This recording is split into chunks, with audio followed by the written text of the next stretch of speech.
Bu olamda ikki turli insonlar bor. O'z hayotini yaratuvchisi bo'lgan yaratuvchan insonlar va qurbonlar.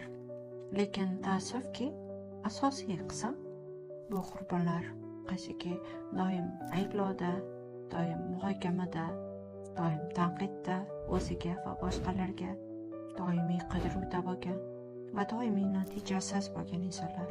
Va yana shunday insonlar bor, ular kam foizni tashkil etadi. Ular yaratuvchi insonlar, yaratuvchan insonlar.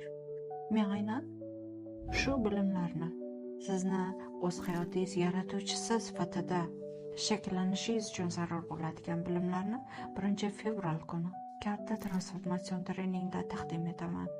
Butunlay o'z hayotingiz yaratuvchisi rolini qabul qilishingiz uchun bu butunlay katta translyatsiya, bu butunlay kardinal o'zgarish, hayotni total tozalanishi, davolanishi va yangi formatini, yuqori formatini qabul qilishi.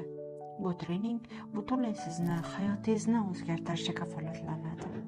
Va men sizni kutaman 1-fevral 20:20 o'z o'rningizni egallang va registratsiyadan o'ting uchrashuv uchun. Uchrashguncha.